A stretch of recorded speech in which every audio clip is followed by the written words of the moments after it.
नमस्कार, मैं अनिल नौटियाल। आज मैं जो खबर आपको दिखाने वाला हूं उसका शीर्षक है हत्या या फिर आत्महत्या। इसी उलझनों के बीच मीराबंदर शहर का एक परिवार जूझ रहा है। उनका बच्चा 15 तारीख को घर छोड़कर चला जाता है। घर में एक छोटे से विवाद होता होगा और जब बच्चा कुछ घंटों में घर नहीं आता है तो परिवार नवघर पुलिस स्टेशन चला जाता है। वहाँ पर मामला दर्ज होता है। बच्चा की गुमशुदा की रिपोर्ट लिखी जाती है। घर वाले दिनों तक पुलिस के संपर्क में रहते हैं। पुलिस वालों का कहना होता है कि बच्चे का जो मोबाइल है वो स्विच ऑफ है, लेकिन 10 दिन के बाद 24 तारीख को पुलिस का फ़ोन आता है कि भाईंदर के भंटास होटल में बच्चे की मौत हो गई है। पंखे से लटक कर बच्चा मर चुका है।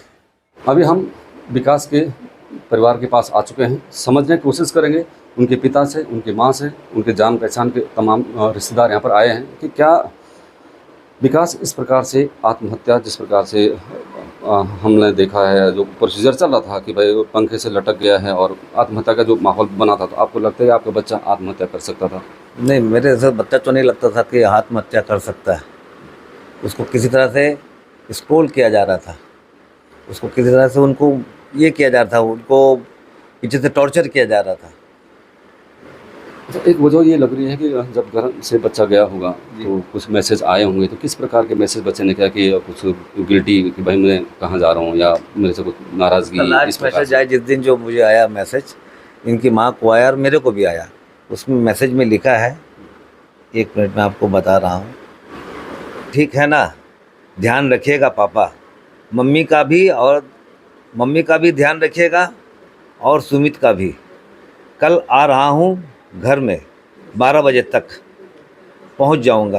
कितनी तारीख का है ये आपका जिस दिन उसका बॉडी मिला दीपा, उसी दिन का है ना। ये 24 तारीख का है। अच्छा, शुरुआत ये हो रही है कि आप पुलिस पे आपका किस प्रकार से कुछ बोलना है कि आपने कभी कंप्लेंट दर्ज की कि बच्चा गुम गया है, गुमशुदा की रिपोर्ट कभी लिखाई? मैं सर ऐसा बात है कि मैं पुलिस चौकी में सेम डे गया, जिस दिन मुझे मैसेज आया मैं सेम डे पुलिस चौकी में गया और बोला कि सर ऐसा बात है, हमारे बच्चा किसी गलत रास्ते में चला गया है और वो जा रहा है, कुछ पैसे भी लिए हुए हैं उन्होंने, आप ऐसे कीजिए, इनको ट्रेस कीजिए इमीडिएट। मुझे कुछ गलत एहसास हो रहा है कि वो कुछ गलत करने वाला है। तो पुलिस वाले ने कहा कि भाई वहाँ के जो एक सीनियर थे और पीआई का, वो बोले कि वो तो छुट्टी पे है, मैं आपका मैसेज लिया, तो बोले कि आप लिख के लेके आओ। तो मैंने मेरे एडवोकेट से संजय मिश्रा जी से मैंने एक लेटर ड्राफ्ट करवाया। ड्राफ्ट करवाने के उनके लेटर पैड में उनको दिया, उन्होंने रिसीव किया और मैं फिर बोला कि सर इसका जल्द से जल्द इसका आप ये कीजिए, आपका तहकीकात कीजिए, इनको ट्रेसिंग में डालिए कि बच्चा मेरा ऐसा नहीं है, लेकिन वो बच्चा वो चला गया है। इन्होंने बोला कि आज नहीं कल देखेंगे, अभी वो वहाँ मैडम नहीं है, वो बगल वाले ऑफिस में जाओ, उधर वाले ऑफिस में जाओ। मैंने 2-3 जगह ऑफिस में गया आया, फिर 3 दिन के बाद फिर मैं हर 2 दिन में जाने लगा। तो एक दिन मुझे बोला गया कि वो बगल वाली मैडम के पास जाओ जो कंप्यूटर में देखती है, वो आपको देख के बताएगी कि आपका मैसेज अपलोड हुआ है या नहीं हुआ।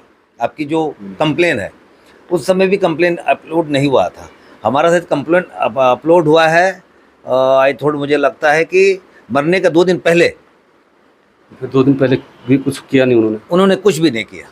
सिर्फ हमको वही फ़ोन आया, मेरी वाइफ का फ़ोन आया कि देखिए पुलिस वाले ने कोई आदमी फ़ोन कर रहा है विकास के नंबर से, आप जाइए। मैं बाहर था, जब उनका फ़ोन आया तो मैंने फिर रिटर्न कॉल किया मेरे बच्चे के नंबर पे। जब मैंने बच्चे के नंबर पे रिटर्न कॉल किया तो उनका फ़ोन आया, आप कौन बोले? तो मैं बोला मैं उनका डैडी बोल रहा हूँ, बच्चा कहाँ है? तो बोला आप बुंटास होटल आ जाइए। तो मैं बोला कि बुंटास होटल मुझे मालूम नहीं कहाँ आना है। तो बोला स्पोर्ट्स क्लब के बगल में आगे लेफ्ट में है बुंटास होटल। मैं बोला चलो ठीक, मैं वहाँ चला। जब मैं वहाँ चला गया, एक अधिकारी थे जिन्होंने मुझे आधार कार्ड दिखाया। तो ये कौन है? तो मैं बोला ये तो मेरा बेटा है। तो बोला आप आइए ऊपर। जब ऊपर मैं गया तो मैं रियली शॉक्ड हो गया, मैं ये क्या हो गया।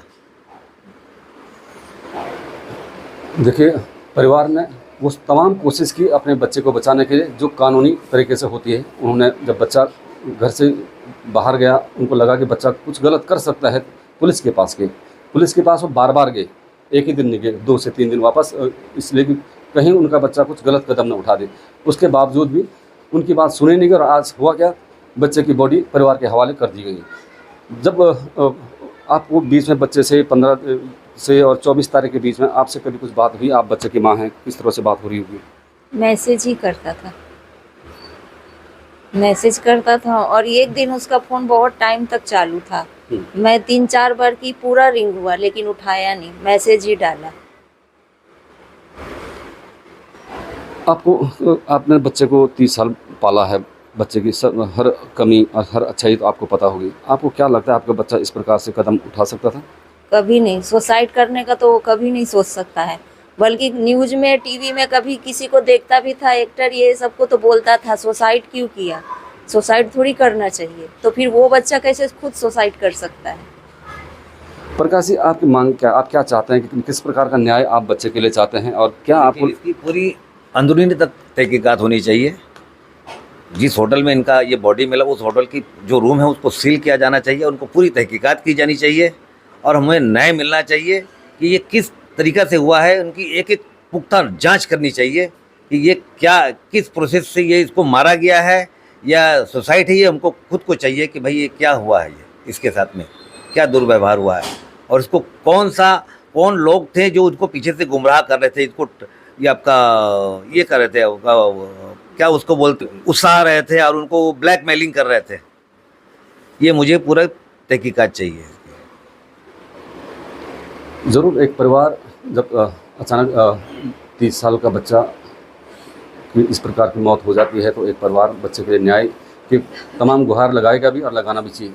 हम लोग उम्मीद करते हैं कि परिवार को न्याय मिले, विकास को न्याय मिले, और जो भी लोग इस अगर ये हत्या है तो अगर जो भी लोग इसमें शामिल हैं उन्हें सख्त सज़ा मिले। आपका समय के लिए मीरा भाईंदर से मैं अनिल नौटियाल।